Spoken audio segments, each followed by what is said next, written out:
Amém? Todos sentados? Como o irmão falou, nós estamos na Paraxá Berucotai. Fala, Berucotai. Todo mundo falando hebraico. Em minhas leis, em meus mandamentos, em meus estatutos, né? E o irmão já falou que vai de Levítico a 26, 3, 27. Tem a Haftará, que é a porção do profeta, é Jeremias 16, 19 a 17, 14, que nós comentamos ontem. E a porção do Berit Hadashá, a nova aliança, Lucas 9, 1 a 10, 41. Leiam em casa, porque a palavra de Deus renova a toda manhã. Eu acho que todos têm percebido, né, entre nós, ultimamente, um grande desequilíbrio na natureza. Nós estamos percebendo isso, né? E esse desequilíbrio da natureza tem provocado impactos significativos no Brasil e em todo o mundo. O aumento das mudanças climáticas está diretamente relacionado a eventos climáticos extremos. Não é verdade? Chuvas extremas, calores extremos, tempestades, tremores de terra, vulcão acendendo de novo, se é que a gente pode dizer assim, né? E um exemplo recente, para não ir muito longe, está ocorrendo no Rio Grande do Sul. E no ano passado ocorreu em Petrópolis. É que a gente tem memória curta. A gente tem memória curta e acaba esquecendo. Mas ano passado foi em Petrópolis, na região serrana do Rio de Janeiro. Mas ambos os eventos, as chuvas foram intensas e causaram o quê? Alagamentos, deslizamento de terra, enxurrada, resultando em perdas humanas e materiais. É ou não é? Todos estão percebendo isso. E à medida que a temperatura global aumenta, e segundo eu escutei alguns cientistas, disse que aumentou em 1 grau só, não é? E já está causando tudo isso. Então, à medida que a temperatura global aumenta, espera-se que chuvas extremas ocorram com mais frequência e intensidade e haja grandes secas e mais desertificação. Ou seja, planta, esgota a terra, a chuva vem, lava a terra, tira os minerais, né, necessários à planta e os nutrientes, e aí fica uma terra estéril, desértica. O homem sabe o que está provocando o aquecimento global. Ele sabe, cientificamente falando. É um fenômeno natural que se deu o nome de El Niño. Agora também está El Niña. Tem o El Niño e a esposa é a El Niña. Apareceu, eu também estou aqui. Sendo que o El Niño, eu acho que é no Pacífico e a El Niña é no Atlântico, acho que é uma coisa assim. El Niño corresponde ao fenômeno, sabe de quê? De aquecimento anômalo. Anômalo, ou seja, fora do normal, das águas do Oceano Pacífico. E segundo eu li, aumentou 1 grau só. O ápice deste chamado pelo homem de aquecimento global é encontrado, sabe aonde? Nas profecias de João, lá em Apocalipse. É o ápice.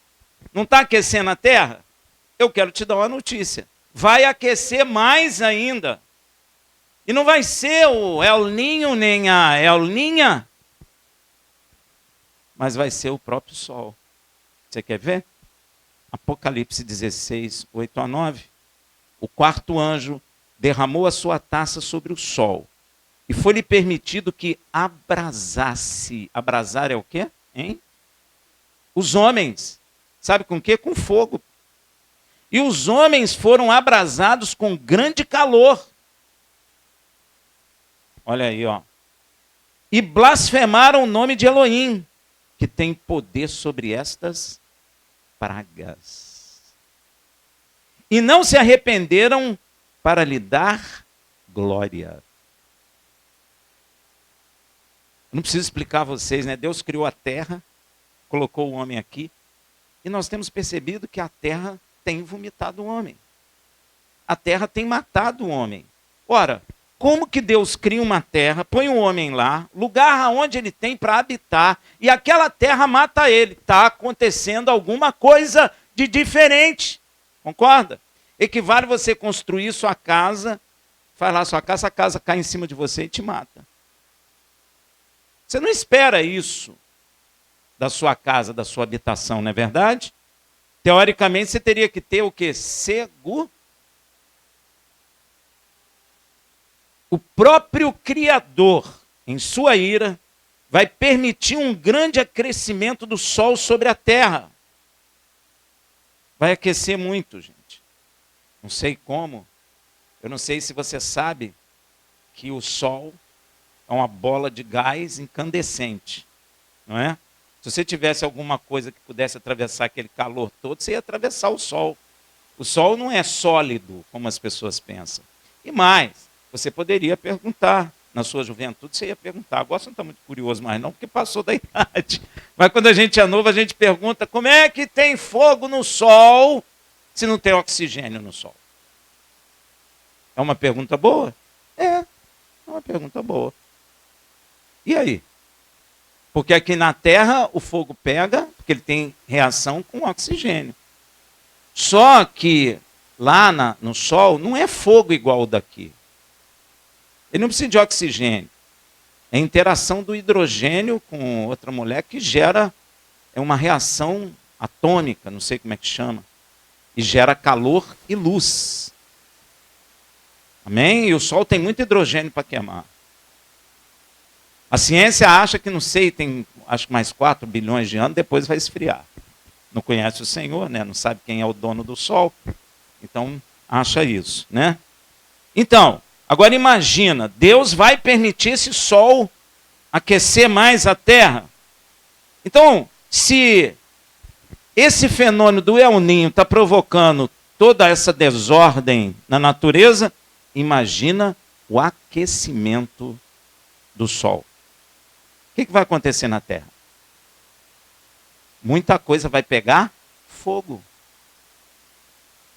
Vai haver o quê?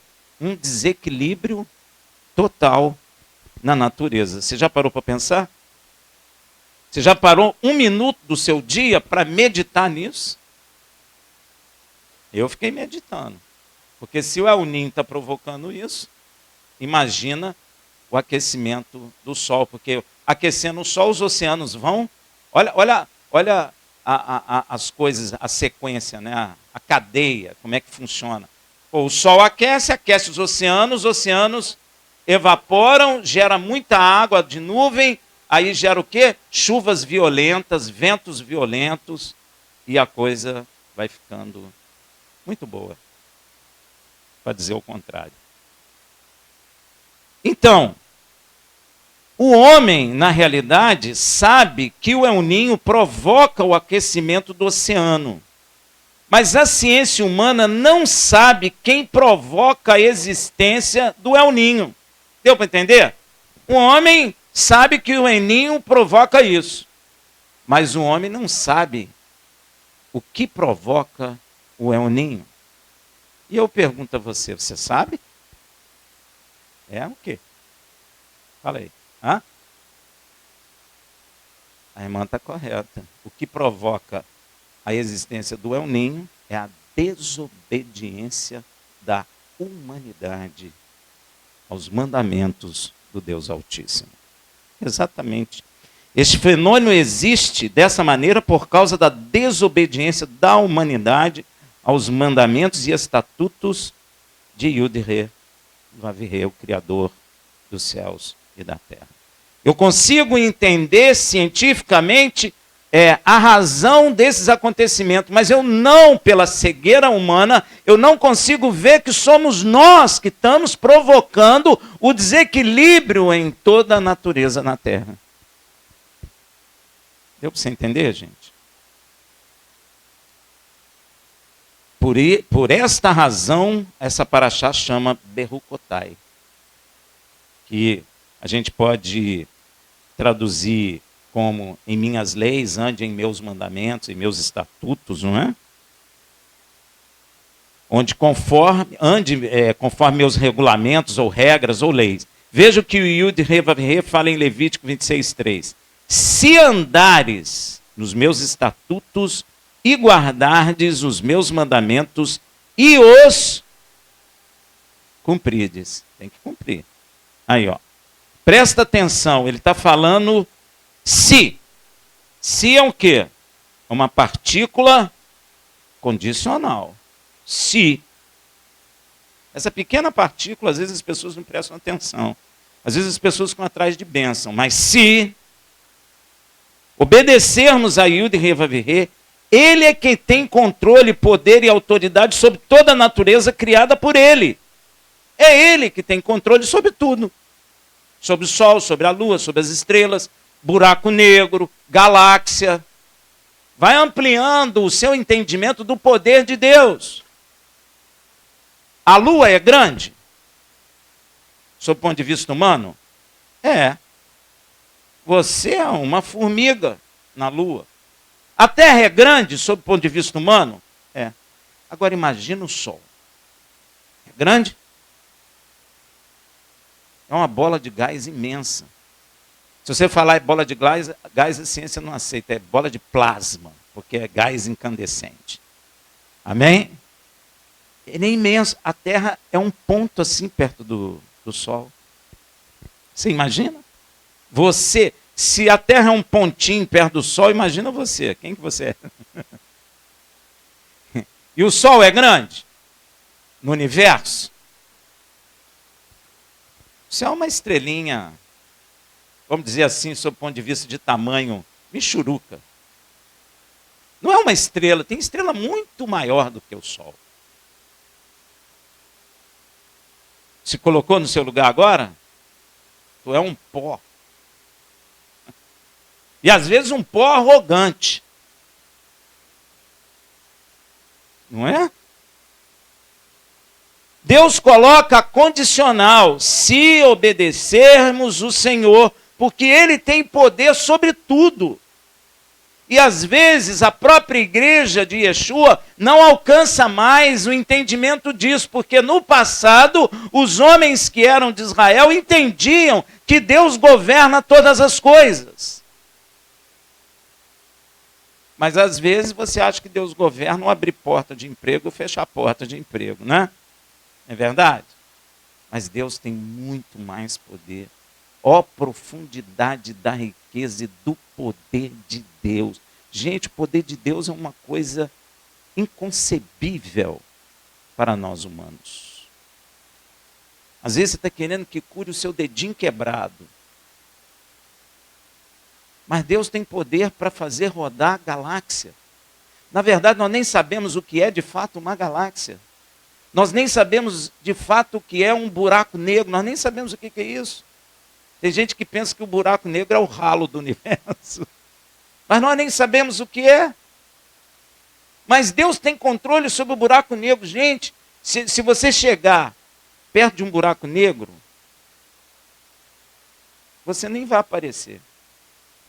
Nem a Terra. Nós não somos nada, gente. Zero. O poder de Deus é muito grande. Eu gosto de meditar nessas coisas, porque eu vou compreendendo quão poderoso é esse Deus. Que nós, sendo pequenininhos dentro desse universo criado por Ele, e de coisas que a gente nem conhece, né? Porque aí no universo tem coisas que a gente não conhece, e que a gente nem tem como alcançar. Isso eu estou falando do universo visível, do físico. Imagina o espiritual. Você já parou para pensar? Deus criou miríades e miríades de milhões de seres. Existe ser, anjo, que Deus criou, que nós nunca vimos. Para pensar, quem que nós vimos? Que a Bíblia mostra. Gabriel, Miguel, quem mais? Israel vai dizer Ariel, Rafael, etc. Mas Deus criou miríades de milhares, de milhões de seres. Por isso que ele é chamado o Senhor dos Exércitos. Tem gente que pensa que ele é Senhor dos Exércitos só de Israel. Não, meu irmão. Só de Israel, não. Ele é Senhor dos Exércitos. Se ele quiser, ele acaba com tudo. Dos céus. Se ele quiser, ele acaba com tudo isso aqui agora. Yeshua falou isso, não falou? Você acha, Pedro, que se eu não quisesse, eu não clamaria o Pai e ele não enviaria exércitos, legiões? Ele falou legiões de anjos, destruiria tudo isso aqui? Você vai perceber uma coisa, sempre quando você vê anjo de Deus com espada desembainhada, é para quê? Vai matar. Ele vai matar. Lembra do anjo lá que apareceu na Araruna para Davi? Ele estava com a espada, morreu muita gente. Então, basta o anjo tirar a espada que já era. Lembra de Balaão? O anjo estava com a espada desembainhada. Se Balaão passava, o que ele ia fazer? Matar Balaão. Então, meu irmão, entende que Deus ele é poderoso para fazer muito mais do que pedimos ou pensamos. Por isso que a palavra fala isso, segundo o poder que opera em nós. Então, se nós obedecermos, Deus muda o comportamento da natureza. Se obedecer, ele tem controle disso tudo. Veja lá no Salmo 89, de 8 a 9. Olha o que fala. Ó, Yud, Re, Vav, Re. Por que eu estou repetindo o nome de Deus, meu irmão? Yeshua falou do nome de Deus. E nesses lugares, nos textos que estão aí, Senhor, quando está falando do Pai, põe Yud, Re, Vav, Re. Amém? Ó, Yud, Re, Vav, Re, nosso Elohim dos exércitos. Quem é poderoso como tu, Senhor?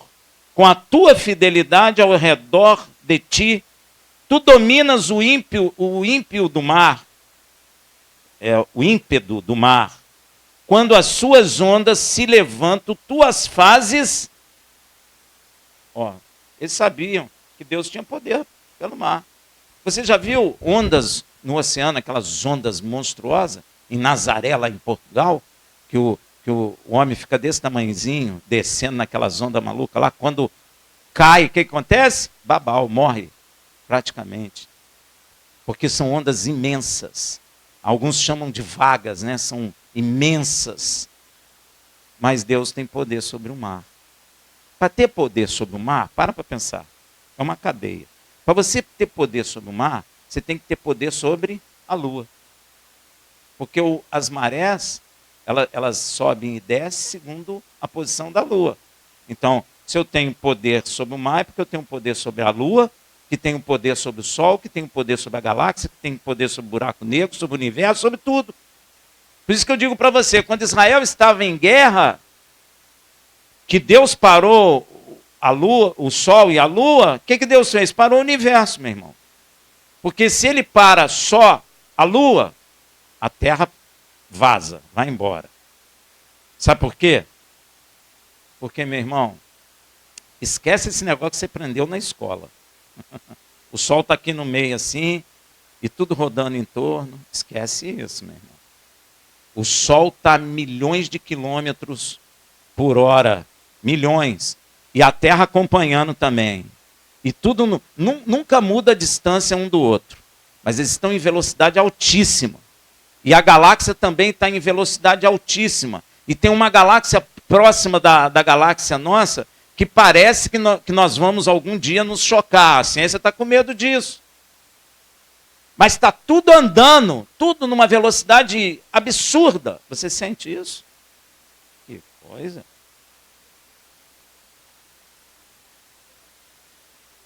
Senão você ia sentir enjoo igual no ônibus. Pior que o ônibus. Mas tu não sente nada disso. Mas então, se Deus parasse a lua, ia tudo passar vazado. Você ia ver a lua diminuindo, diminuindo, diminuindo, pronto, sumia. Então Deus não parou só a lua. Se parasse o sol, a gente ia sair vazado. Você ia ver o sol ficar pequenininho, pequenininho e sumir. Então Deus não parou só o sol. Deus parou a terra, a lua, o sol. Parou o sistema solar. Se ele parasse só o nosso sistema solar, nós íamos sair da galáxia. Então ele teve que parar a galáxia. E se ele parou a galáxia, as outras galáxias iam o quê? Bater na nossa. Então ele parou as outras também. Você está entendendo, meu irmão, qual é o poder do teu Pai celestial? Você está entendendo isso? A igreja às vezes não compreende, não alcança mais isso. Mas nós precisamos compreender isso. Não há limite para o poder de Deus. E ele falou isso com Jeremias. Existe alguma coisa demasiadamente difícil para mim, Jeremias? Não, Senhor. Não. Eu posso parar a lua? Posso parar o buraco negro? Ele só está dizendo aqui do mar. Mas para você entender que para fazer um milagre desse, tem que parar um monte de coisa. Então tem que ter muita autoridade na mão e poder. Concorda? Inclusive, o seu filho Yeshua, nosso Salvador, nos mostrou isso. Ninguém nunca tinha feito isso. Mateus 8, 23 a 27. E entrando ele no barco, seus discípulos o seguiram, e eis que se levantou no mar tão grande tempestade, que o barco era coberto pelas ondas. Ó, sinal de quê? Vai morrer. O mar está revolto, ondas imensas, o barquinho sendo jogado para um lado, para o outro. Você já pegou isso? Não, né? Deve ser terrível. Ele, porém, estava dormindo. Gente vomitando, pedindo aquele comprimido. Me dá um comprimido aí. Como é que chama? Hã? Dramin, me dá Dramin aí. Esse. Olha lá, dormindo, olha lá. E o negócio vai para um lado, vai para o outro. Tiveram que... Gente, é muito poder. Tiveram que acordar ele. Ninguém ia matar ele, ia. O mar podia fazer o que quisesse que ele não morria. Porque o plano era morrer no madeiro. Então ninguém ia conseguir matar Yeshua, porque Yeshua que deu a vida, ele não estava dando a vida dele para o mar. Se ele falasse, eu dou a minha vida para o mar, ele morria ali. Mas ele não estava dando a vida dele para o mar. Ele disse que ele seria preso no madeiro. Ia ser levantado como a serpente no deserto foi. Então ele estava dormindo. Não sei se sentiu enjoo, né? Porque vai para um lado, vai para o outro. Mas dormindo tranquilo ele estava. Olha lá. Os discípulos, pois, aproximando-se, o despertaram. Gente, o mar revolto, a pessoa não acordava de jeito nenhum, sono pesado, hein? Podia tocar até uma banda do lado que não acordava. Tiveram que ir lá, acorda! E eles gritaram, salva-nos! Salva-nos! Olha a palavra. Salva-nos, Senhor, que estamos perecendo. Olha o que Yeshua fala. Por que temeis, homens de pouca fé? Não é de pouca fé na coisa, não. É de fé pequena. Homens de pequena fé. Então a fé pode ter tamanho, né? Tem pequeno e tem grande. Então, levantando-se, repreendeu o vento e o mar. Repreendeu os dois. Gente, quem já viu o vento de 100 quilômetros? Já viu? Como é que tu fala para vento e o vento para? Ele repreendeu. Repreender por que repreende? Deu bronca? Está desobedecendo. Fica quieto aí, estou mandando. E sabe o que aconteceu? Seguiu-se uma grande... Gente, é muito poder. E aqueles homens se maravilharam dizendo, que homem é este? Que até os ventos e o mar lhe obedecem. Que homem é esse? Que homem é este? O pai tem autoridade, o filho também.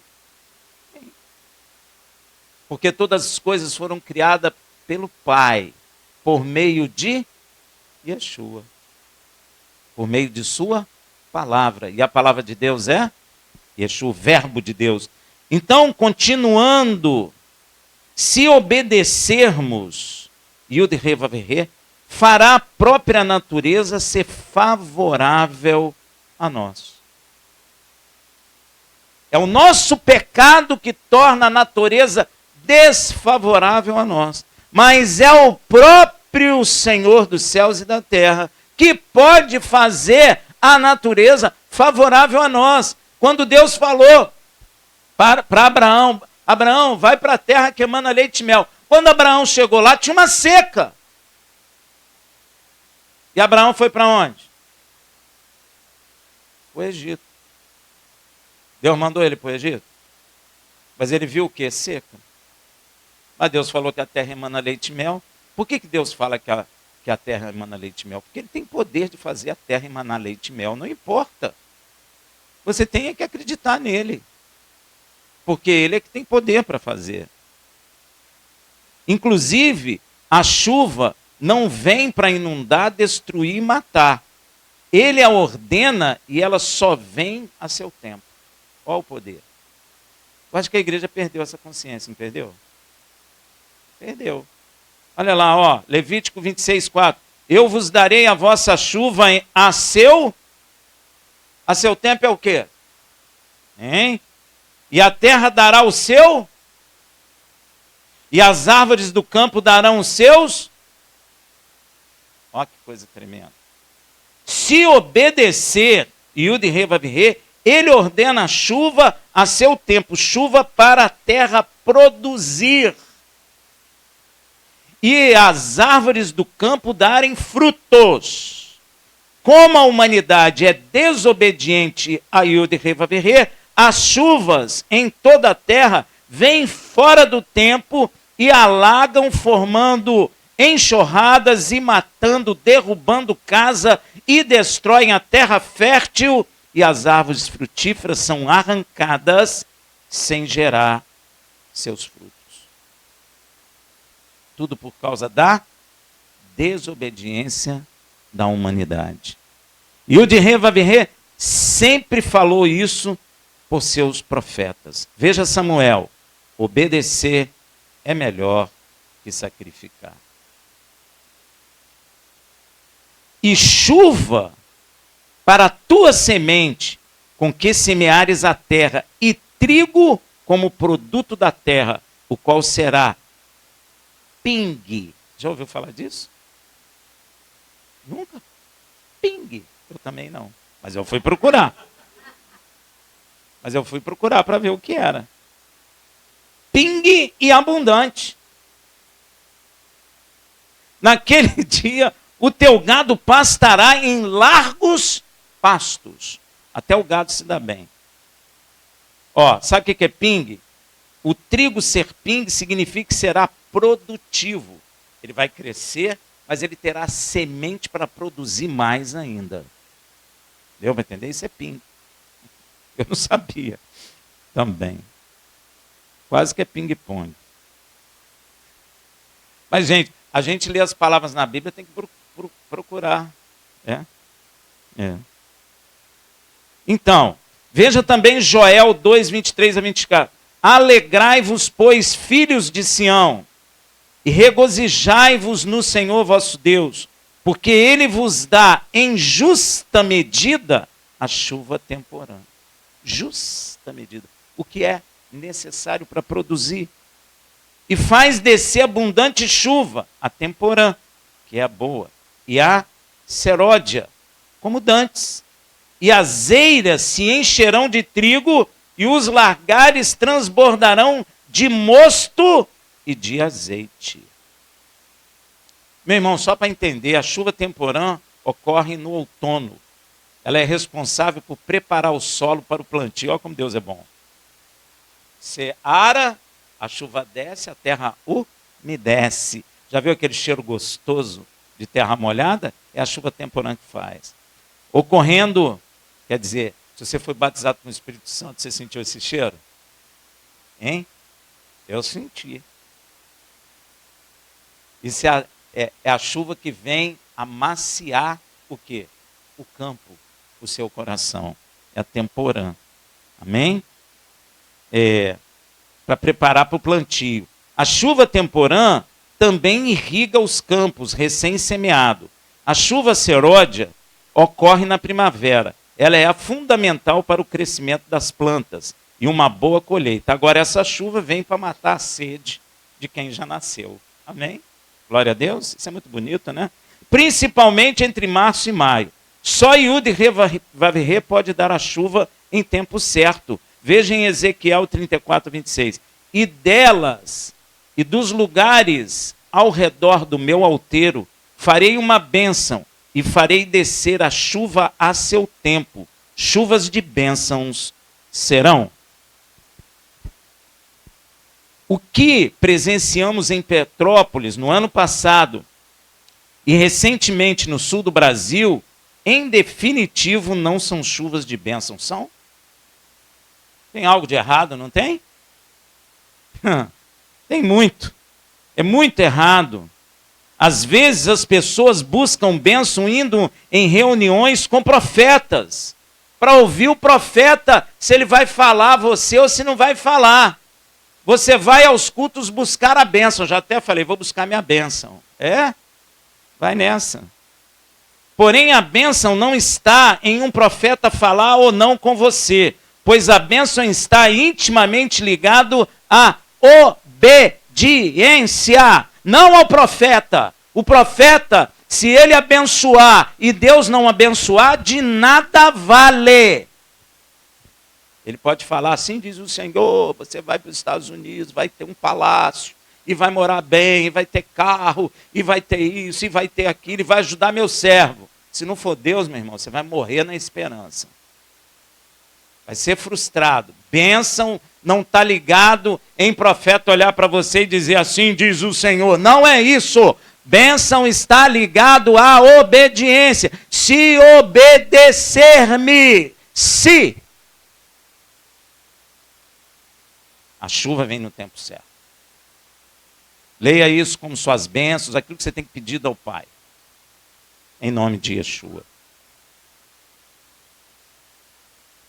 E se obedecemos, a bênção também continua, ela não vai embora. Não existe o fato de Deus abençoar hoje e acabar tudo amanhã. Se acontecer isso, não foi Deus. Porque Deus, quando vê a obediência, a bênção vem e fica. Tem o caso lá do, como é que ele chama? Do Obed-Edom, né? Que a arca ficou na casa dele, o que aconteceu? Prosperou, meu irmão. Deus, quando vê obediência no coração da pessoa, Deus prospera. E não tem tempo, o dólar subiu, desceu, para Deus isso nada adianta. Pode subir dólar, descer dólar, real desvalorizar, que você vai prosperar no deserto. Não foi assim com Abraão? Hein? Abraão tinha comida para o gado? E como é que o gado prosperou? E o sobrinho de Abraão, Ló? Foi para os campos verdes. E ele prosperou? Ele foi andando, foi perdendo tudo, foi morar na cidade. Então não é o local, a condição. Amém? Você precisa entender isso. Não é procurando profeta que você vai ser abençoado. Não é. E se obedecemos, a bênção também continua. Veja Levítico 26, 5. Olha o que vai acontecer se você obedecer. A debulha vos continuará até a vindima. Ó. E a vindima até a semeadura. Comerei o vosso pão a fartar. E habitarei seguro na vossa terra, se obedeceres. Ó. Para entendermos melhor esta bênção, debulha refere-se ao processo de separar os grãos das plantas, como trigo ou cevada, tirar da espiga, debulhar. Amém? Isso significa que haverá uma colheita tão abundante que a debulha vai alcançar a colheita das uvas, que é a vindima. Porque você planta o trigo e a cevada num período, eles nascem, depois você planta a uva, ela já está plantada, né? Mas ela vai brotar você já fez a colheita do trigo, da cevada. Mas vai ser tão abundante que você vai estar debulhando a colheita velha ainda e já vai colher uva. Ou seja, nunca para. A bênção não para. Bênção de Deus não acaba. Ela não para. Porque Deus tem poder para manter. Quando as uvas maduras são colhidas na videira, que será abundante também. A colheita do trigo e a cevada serão tão grande que terão pão em abundância. Sabe, tem pão de cevada também, né? Então, vai ter muito pão. Vai ter pão francês à torta e direito. Você vai comer à vontade. E em tempos de tanta insegurança, os nossos tempos de hoje, e o de Revavirê nos promete segurança na terra proporcionada por ele. Segurança, presta atenção, proporcionada por ele. Ainda que aonde nós estejamos seja inseguro. Deu para entender? Segurança do homem não tem nada a ver com segurança de Deus. É interessante você observar. Deus fez o homem à imagem e semelhança. O homem, não foi? A sua imagem e semelhança. Então, se você observar Deus falando, ele fala assim, os meus caminhos são mais altos que os seus caminhos. Ou seja, se Deus tem caminho, o homem também tem. Só que o caminho de Deus é mais alto que o caminho do homem. Amém? Se Deus dá segurança, o homem também tem. Mas uma é a segurança de Deus, outra é a segurança do homem. Amém? Então você tem que observar essas coisas. E em tempo de insegurança, ele promete segurança. Você pode agora concluir por que Israel não tem segurança? Hein? É por quê? Porque está desobedecendo ainda. Está na desobediência ainda. Ah, mas Israel voltou para Canaã porque Deus prometeu que faria. E ele faz. Mas Israel está seguro? Você pode até agora concluir, né? Porque Israel não tem. Mas você me diria, Israel, com sua alta tecnologia e precisão, tem um sistema de defesa antiaéreo chamado domo de ferro, que aumenta a sensação de segurança no país. Não é? É verdade. Isso é segurança de homem. Falho. E não a segurança prometida pelo Senhor. E a bênção vai continuar. Veja em Levítico 26:6. Também darei paz na terra. Eita. E vós deitarei. E ninguém vos amedrontará. Eita. Farei desaparecer da terra até os animais nocivos. Que animais nocivos? Serpente. Você pode ler isso aí, demônios. E pela vossa terra não passará espada. Eita. Mas essa paz que Deus está falando não é pelas armas humanas, nem pelo cara que tomou bomba, ficou fortão, botou uma farda, meteu uma metralhadora aqui, um capacete. Não é isso. E nem pelas negociações humanas, mas a paz proveniente do trono de Elohim, como Yeshua nos deixou. Veja em João 14:27. Deixo-vos a paz. Olha que coisa, Yeshua está no meio de uma guerra. Roma está batendo em Israel e Yeshua, no meio daquele tumulto todo, ressuscita e diz: deixo-vos a paz, a minha paz vos dou. Eu não vos la dou como o mundo a dá. O mundo dá paz. Mas não é essa paz que o homem necessita. O homem não necessita da paz do mundo. O homem necessita da paz que vem do trono de Deus. E Yeshua nos deu. Olha o que ele fala. Não se turbe o vosso coração. Tem alguém com coração turbado? Hein? Está cheio de gente na igreja com coração turbado. Nem se atemorize, não tenha nem medo. E a pergunta é, você tem paz? Glória a Deus, meu irmão. Eu também. Eu também. Inclusive, o rei Davi falou dessa paz, vinda de Yud-Heh-Vav-Heh, no Salmo 29:11. Yud-Heh-Vav-Heh dará força ao seu povo, e Yud-Heh-Vav-Heh abençoará o seu povo com paz. A paz é uma bênção.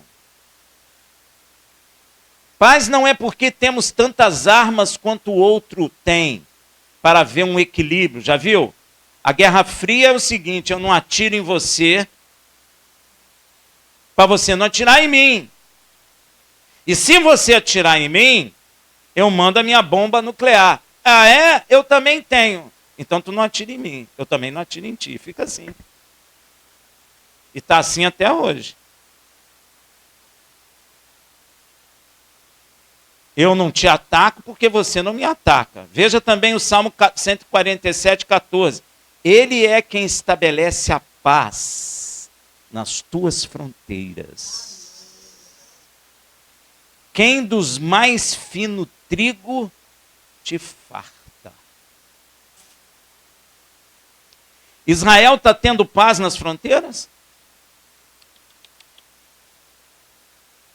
Veja Isaías 45, 7. Eu formo a luz. Eita, quem criou a luz? Ele. E crio as trevas. Opa, as trevas foram criadas. Então, antigamente não existia trevas. Foi Deus que criou as trevas. Então, quando Deus falou havia treva na face do abismo, é porque ele já havia criado as trevas. As trevas não existem por si mesmo. Disso você conclui que o diabo não existe por si mesmo. Deu para entender? Bonitinho, né? Eu faço a paz. É ele que faz. Paz humana não permanece. Lembra da Segunda Guerra? Terminou a Segunda Guerra e fizeram a ONU para ter paz. A ONU conseguiu trazer paz? Só uns meses. Né? Depois o negócio pegou de novo. Ó, eu faço a paz. Eu crio o mal. Tem gente que não entende isso, né? Eu sou o Yud-Heh-Vav-Heh, que faço todas essas, e pela vossa terra não passará espada. Eita. Vou até repetir isso. Só para você entender, ó. E pela vossa terra não passará espada. Como assim, gente? Nós acabamos de presenciar a espada passar em Israel. Foi ou não foi? Olha aí, ó. Nós acabamos de presenciar a espada passar dentro do território de Israel pelo grupo terrorista Hamas. Foi lá dentro, matou, passou a espada. Mas a palavra de Deus está dizendo que o Senhor não deixa passar espada na sua terra. Se a igreja parece que perdeu o entendimento disso, é se obedecerdes. Se não obedecer, tudo isso acontece. A espada passa. É por isso que a igreja tem muita gente frustrada. Porque a palavra de Deus está sendo ensinada errada. Estão dizendo que a lei de Deus acabou, que Jesus cumpriu a lei por nós e que agora você não precisa cumprir nada disso. Meu irmão, não entre nessa, porque se você desobedecer, o mal entra. Você não tenha dúvida. As pessoas não entenderam o que a palavra está dizendo. Você não é salvo pela lei. Realmente não é. Você é salvo pela graça de Deus. Não é dom do homem, é de Deus mesmo. É dom de Deus. Ele salva pela graça, pela misericórdia. Mas se salvos, anulamos a lei? Antes estabelecemos.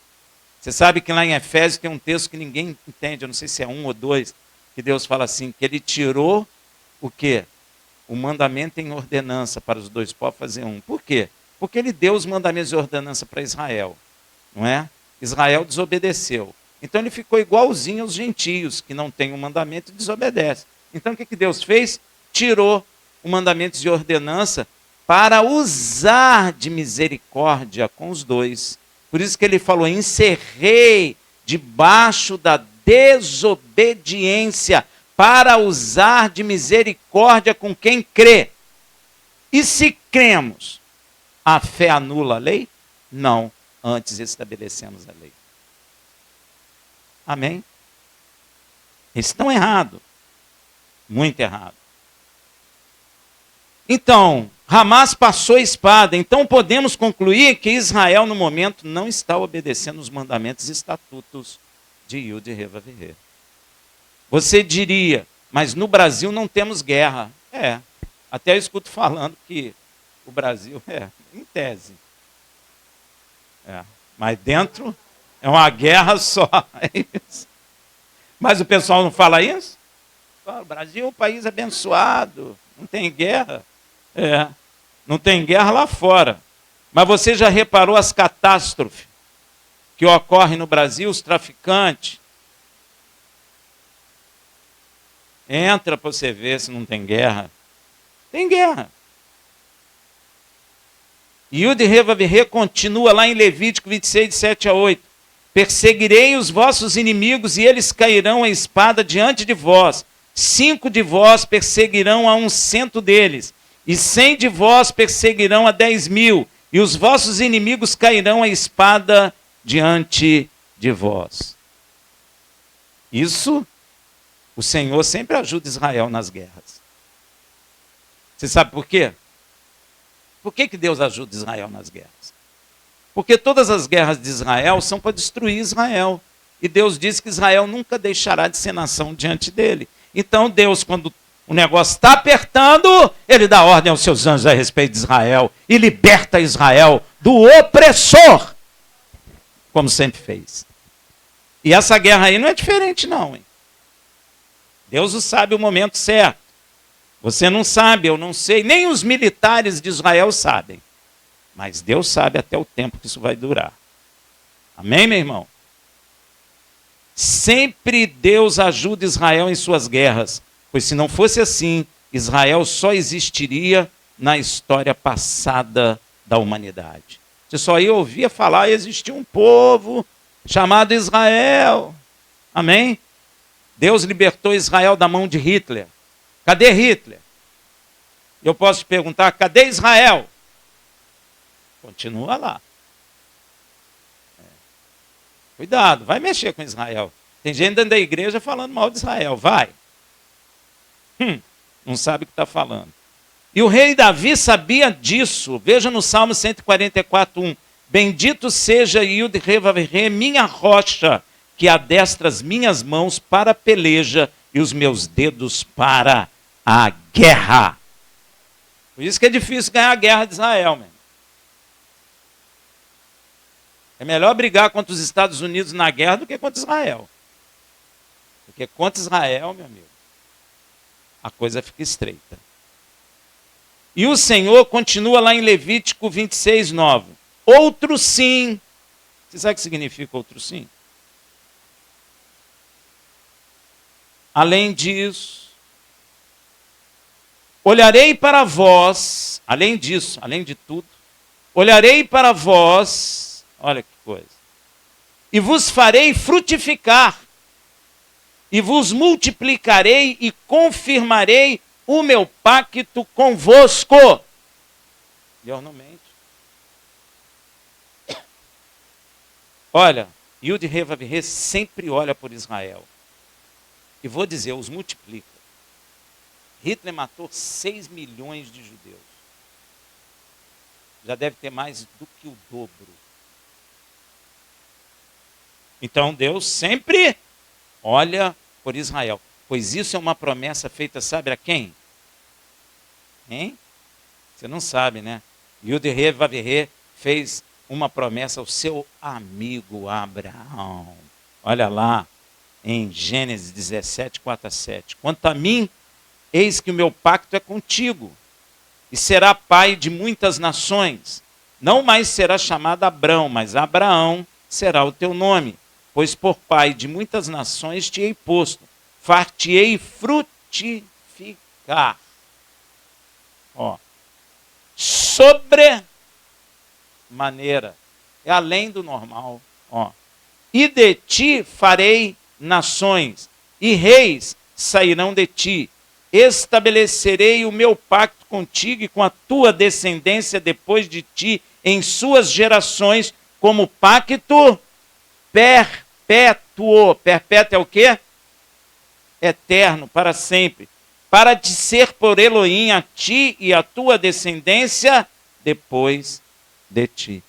Então sempre vai ter descendência na terra do pai Abraão. E o Criador continua em Levítico 26:10. E comerei da colheita velha por longo tempo guardada, até afinal a removerdes para dar lugar à nova. Você sabe o que Deus está falando aqui? A pergunta é, você entendeu o que ele falou? Por que ele está dizendo isso aqui? Por quê? Não é só isso não, tem uma coisa aqui. E Shabat da terra. É o jubileu. Aqui Yud Rei está ensinando que tem que ter confiança inabalável nele. Ou seja, emuná, fé. Pois no Shabat da terra não se semeia por todo o 7º ano, o ano inteiro. Não se semeia, não se ara, não se trata da colheita, larga. Tem que ter fé. Tem ou não? Só se come do que Yud Rei abençoou no 6º ano. Gente, isso é um princípio. Primeiro obedece, depois é abençoado. Primeiro obedece, depois entende. As pessoas às vezes querem inverter. Quer entender para depois obedecer. Quer receber a benção antes e depois, eu recebi, agora obedeço. Não vai funcionar, Deus não aceita isso. Ele quer que primeiro você obedeça. Olha só, você está no 6º ano, está plantando lá, sua colheita está crescendo. Aí Deus fala, ano que vem é jubileu. Você não vai mexer na terra mais. Olha só, primeiro eu tenho que obedecer. Se eu estou no meu coração para obedecer, o que Deus faz no 6º ano?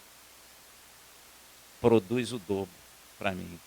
Aí eu, comendo ainda a colheita antiga do 6º ano, quando terminar o 7º ano, eu vou ter que remover essa colheita para ter no 8º ano o dobro.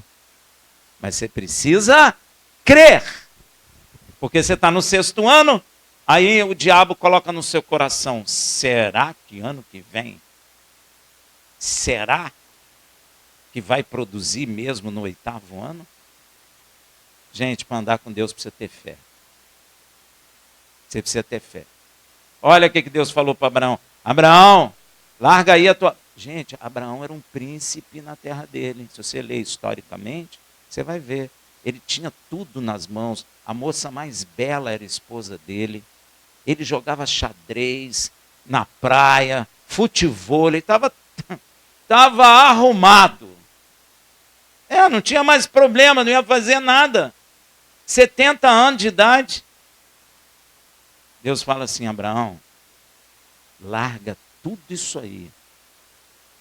Gente, para pensar. O que você ia fazer? Hein? Você ia falar assim, eu tenho uma partida de xadrez amanhã de manhã. 70, cara, como é que fala para a esposa? Tudo, cara. Desmontar todas as suas relações, aquilo que você estabeleceu, aquela honra que você recebe no lugar.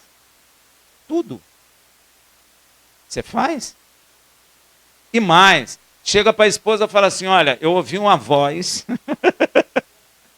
e ela me disse, vamos sair da terra. Vamos dizer que sua esposa diz assim, tudo bem, eu vou te seguir.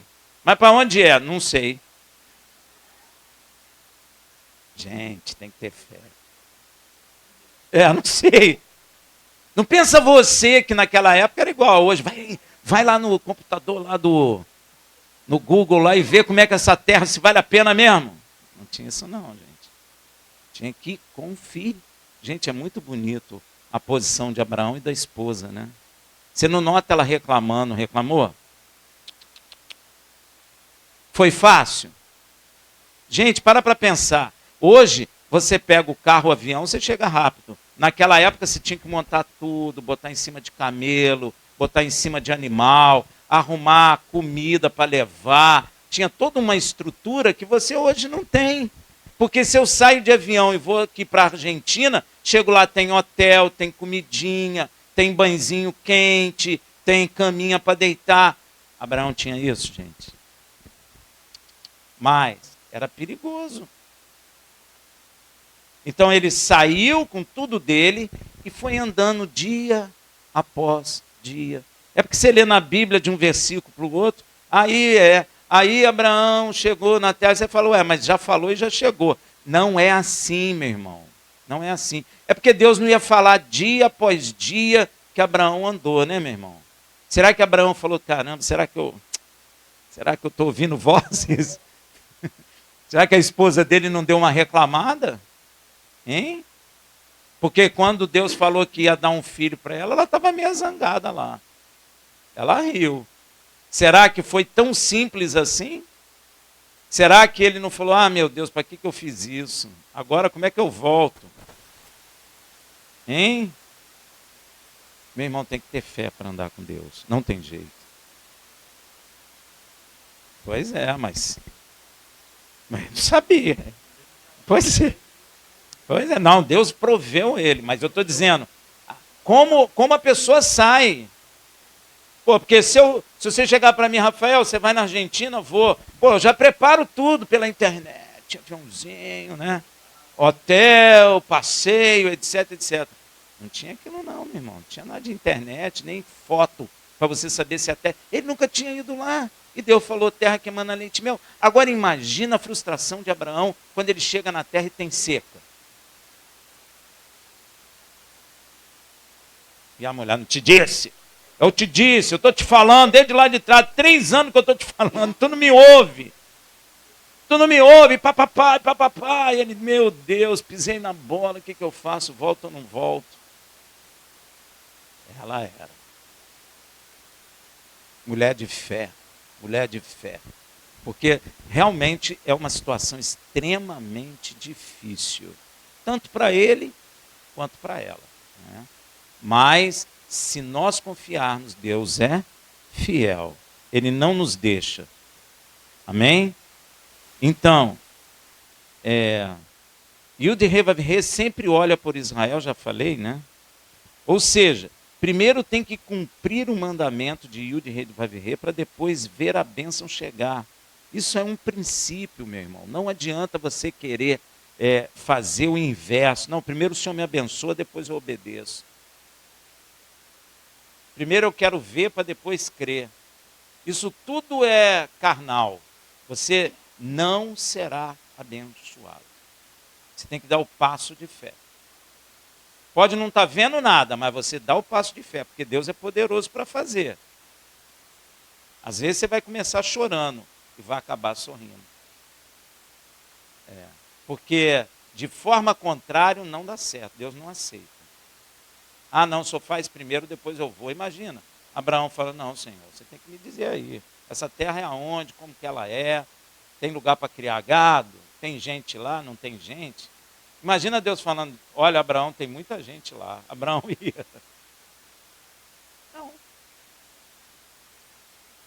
Por isso Yeshua disse em João 11:40, respondeu-lhe Yeshua, não te disse que se creres, verás a glória de Elohim?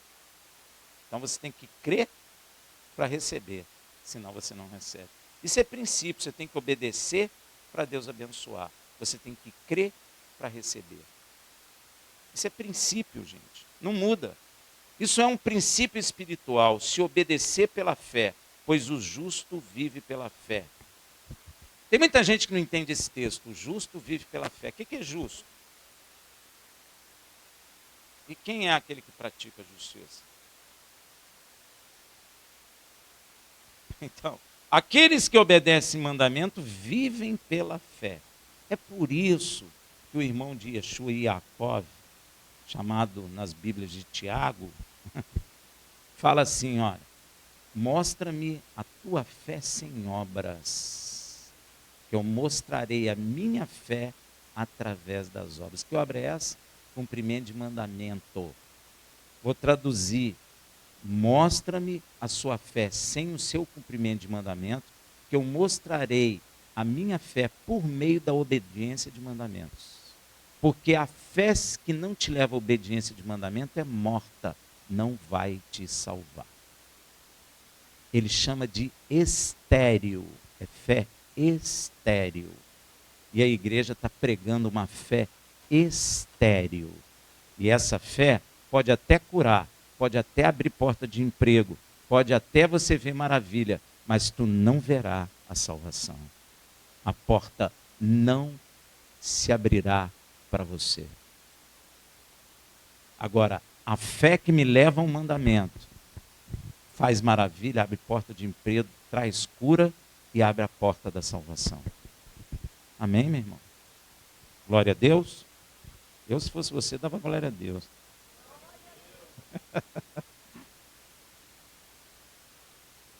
Vivereis. É isso mesmo. Senão não vai viver. Não muda. Isso é um princípio espiritual. Tá? Verás as maravilhas de nosso Pai Celestial. Veja Levítico 25, de 20 a 22. Se disserdes que comeremos no 7º ano, aí está falando do Shabat da terra, do jubileu. Visto que não haveremos de semear, Deus está perguntando, se você disser no seu coração, como é que eu vou comer o ano inteiro? Eu tenho a minha mulher, 7 filhos, como é que eu faço, Senhor? Porque as famílias tinham muitos filhos. Pois é. São 3 anos. Na verdade, dão 3 anos. Porque você tem que plantar, você tem que... Tem essa estrutura toda. Né? Aí você vai perguntar, que comeremos no 7º ano, que eu não posso mexer? Visto que não haveremos de semear, nem fazer nossa colheita. Não pode nem semear, nem fazer. Para semear, você tem que arar a terra, tem que plantar, etc, etc. Você não vai fazer nada disso no 7º ano. Então eu mandarei a minha bênção. Eu mandarei a minha bênção sobre vós no 6º ano. Olha que maravilha. E a terra produzirá fruto bastante para os 3 anos. Por causa do plantio, do crescimento e da colheita. Você vai ter colheita, ele no 6º ano ele vai fazer colheita para 3 anos. Rafael, como assim? Ele vai mandar a sua bênção. Deus tem poder sobre toda a natureza. Amém? No 8º ano semearei. Beleza. Se você semeia nesse ano, você só vai comer no ano que vem. E comerei da colheita velha. Colheita velha aqui não é que é ruim, não. Velha lá do 6º ano. Sem ter, como é que chama o bichinho que rói o feijão? Caruncho. Sem caruncho. Só Deus. Pois é. Sabe o que dá bispo? A humanidade não obedece. É por isso. Até o ano 9. Olha que maravilha. Até que venha a colheita nova, comerei da velha. Meu irmão, precisa de fé. Porque quando chega o 6º ano, você fica tremendo. Mas se há disposição dentro do coração de obedecer, Deus abençoa. Porque Deus conhece o que do homem? Você já entra no 6º ano, já preparando tudo, porque a colheita vai ser grande, porque no 7º você não mexe na terra. É o Shabat da terra. E esse Shabat é do Senhor. Rafael, eu tenho que fazer? Nós não, porque nós não trabalhamos plantando. Mas se nós estivéssemos em uma fazenda plantando, teríamos que fazer isso. Porque aí seríamos muito férteis. Amém, meu irmão? Precisa de fé. E isso para cumprir um grande desejo de Yud-He-Vav-He. Veja lá em Levítico 26, 11 e 12. Por que Deus quer que você obedeça, que se ande segundo a vontade dele? Para isso aqui, também porei o meu tabernáculo no meio de vós, e a minha alma não vos abominará. Andarei no meio de vós, e serei o vosso Elohim, e vós serei o meu povo. Primeira coisa que eu quero chamar a sua atenção é que Yud-Heh-Vav-Heh tem alma. Ele que está falando aqui, ó. Tem gente que briga comigo, mas ele que falou. A minha alma não, o quê? Os abominará. Então Deus tem alma, está escrito aqui. É só você ler. Amém? Ele tem alma. Por que ele tem alma? Parabéns, minha irmã. Agora, por que nós temos alma? Ele tem. Ele diz que tem, ele tem. Ele diz que tem narina. Tem. Acabou. Tem que ficar discutindo? Não. Ele que falou. Você imagina, Deus falou, o fedor do vosso pecado chega em minha narina. Você chega diante dele, ele não tem narina. Você fala assim, o senhor mentiu para mim. Você vai dar uma... Você vai pregar para ele, né? A mentira do diabo. Ué. Ele falou, a terra é esse cabelo de meus pés, é porque ele tem. Se eu sou feito à imagem e semelhança de Deus, meu irmão. Eu não sou da mesma natureza divina. Não sou. Nós somos pó, cinzas. Nós somos carne. Ele não.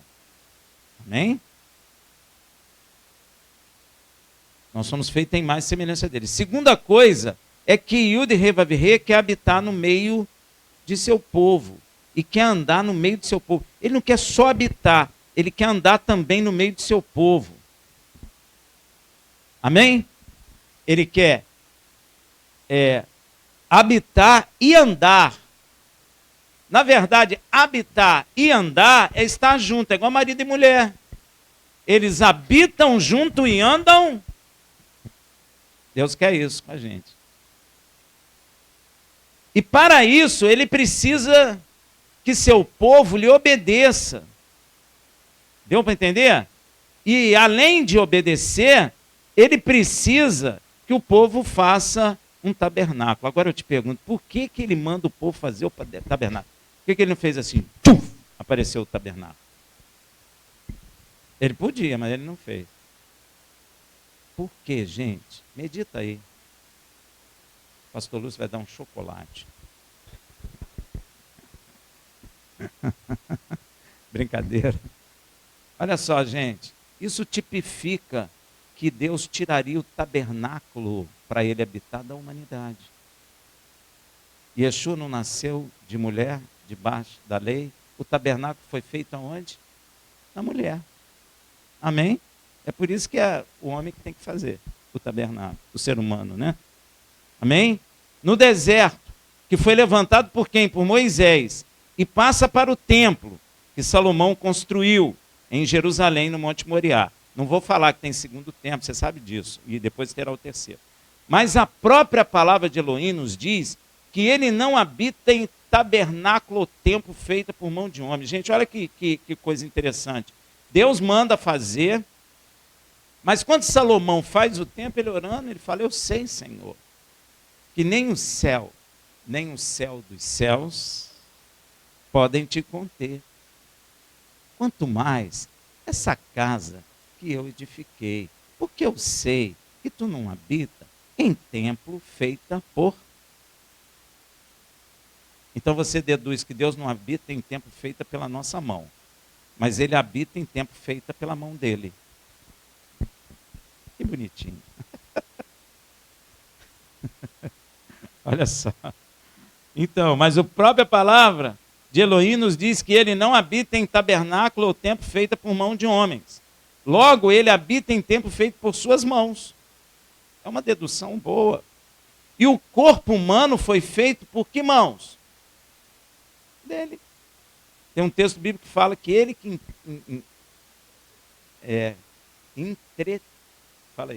entreteceu os músculos. Ele que foi formando.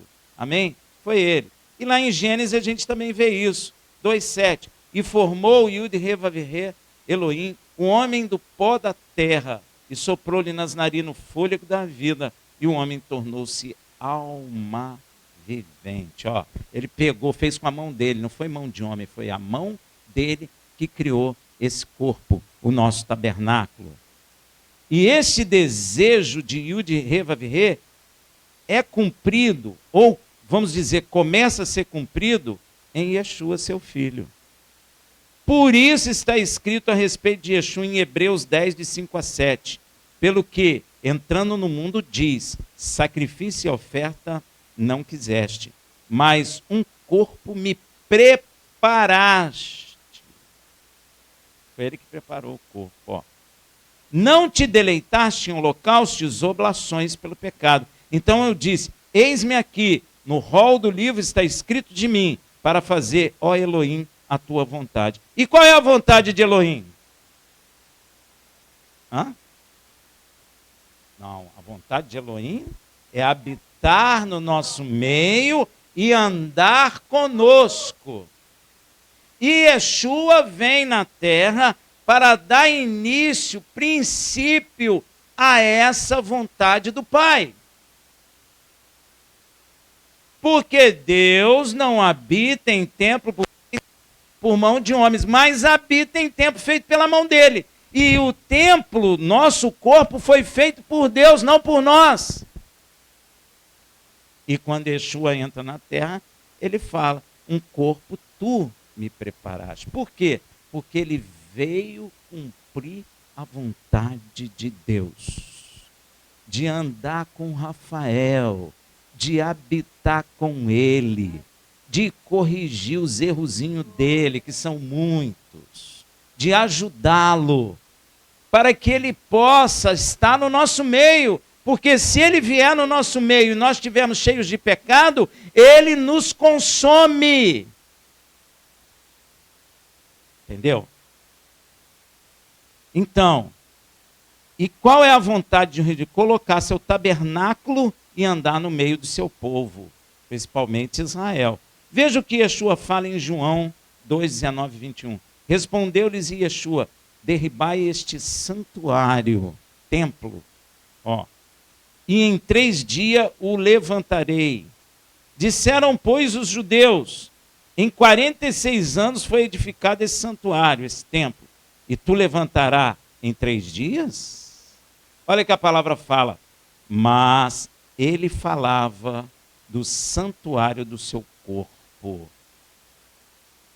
Olha aí, chegou na terra o templo não feito por mão de homens, para Deus andar e habitar no meio do seu povo. Veja também em 2 Coríntios 5,19, pois que Elohim estava em Yeshua HaMashiach, ó, habitando nele. Tá vendo aí, gente? Ó, reconciliando consigo o mundo, não imputando aos homens as suas transgressões, e nos encarregou da palavra da reconciliação. Por isso que Filipe perguntou assim, não, eu vou ler aqui. Veja Yeshua como templo, não feita por mão de homem, onde habita a plenitude de Yud-Heh-Vav-Heh, Colossenses 2,9. Porque nele, Yeshua, habita corporalmente toda a plenitude da divindade. Então, Yeshua é o templo de Deus na terra para cumprir a vontade que Deus sempre teve de habitar e andar no nosso meio. Yeshua não andou no nosso meio? Não andou em Israel? Por quê? Cumprindo a vontade de Deus. Amém? Está entendendo, gente? Veja também Yud-Heh-Vav-Heh falando por meio de seu templo. Porque se você prestar atenção, meu irmão, a palavra de Deus é tremenda. Se você prestar atenção, Moisés tinha uma peleja, uma pelenga lá com Israel. O que ele fazia? Ele ia aonde? No tabernáculo perguntar a Deus. E quem é o tabernáculo agora? Moisés ia aonde? Perguntar a Deus agora? Em Yeshua. Então olha aqui, ó, João 14, de 8 a 10. Disse-lhe Filipe: Senhor, mostra-nos o Pai, e isso nos basta. Respondeu-lhe Yeshua: há tanto tempo que estou convosco. Opa, o Pai está com eles andando em Yeshua há muito tempo. Ó, mostra-nos o Pai, ele pede, né? E ainda não me conheces, Filipe? Quem me viu a mim, viu o Pai. Como dizes tu, mostra-nos o Pai. Não crês tu que eu estou no Pai e que o Pai está em mim? Olha aí, ó. As palavras que eu vos digo, não as digo por mim mesmo, mas o Pai que permanece em mim. Ó, ele é o templo. Ele é o templo. Ele não é um templo morto, ele é um templo vivo. Ele é um templo santo, ele é um templo puro, aonde o Pai pode habitar nele e andar no meio de Israel. Exatamente, Deus está cumprindo aquilo que falou para Israel e Israel não viu. Será que tu está vendo? Será que tu está vendo, meu irmão? Hein? As palavras que eu vos digo, não as digo por mim mesmo, mas o Pai que permanece em mim é quem faz as suas obras. De onde você deduz que o tabernáculo no deserto representa Yeshua, que o templo de Salomão representa Yeshua. É tremendo, gente. Deus foi expulso da terra, desceu no monte, do monte foi para o templo, para o tabernáculo, do tabernáculo foi para o... Tudo feito por mão de homens. E depois veio Yeshua. O verdadeiro templo, não feita por mão de homens. Que maravilha! Yud Revaviver cumpriu sua vontade à risca.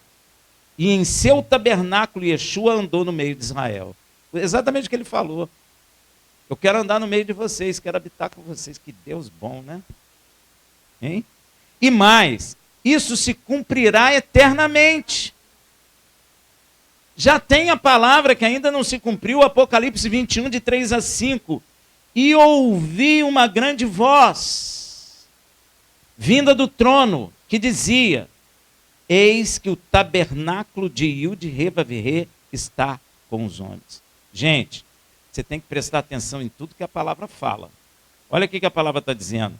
E ouvi uma grande voz, vinda do trono. Quem está falando? Que dizia: eis que o tabernáculo de Yud Revaviver está com os homens. Quem é o tabernáculo de Yud Revaviver? Isso aqui vai acontecer quando Yeshua descer do céu. A voz vai gritar e dizer: eis que o meu tabernáculo está no meio dos homens. Glória a Deus! Pois com eles habitará, e eles serão o meu povo. E Yud Revaviver mesmo estará com eles, por meio de Yeshua, o seu tabernáculo. Ele enxugará os seus olhos de toda lágrima, e não haverá mais morte. Eita, coisa boa, hein? Hein? Coisa magnífica. Nem haverá mais pranto. Fabricante de lenço vai falir. Nem lamento, nem dor, porque já as primeiras coisas são passadas. E o que estava sentado sobre o trono, quem é? Quem é que está sentado sobre? O Pai, porque o Filho estará conosco na terra, e ele é o tabernáculo do Pai.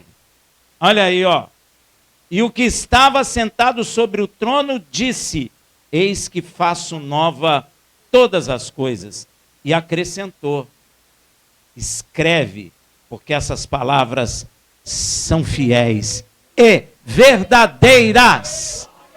Shabbat Shalom.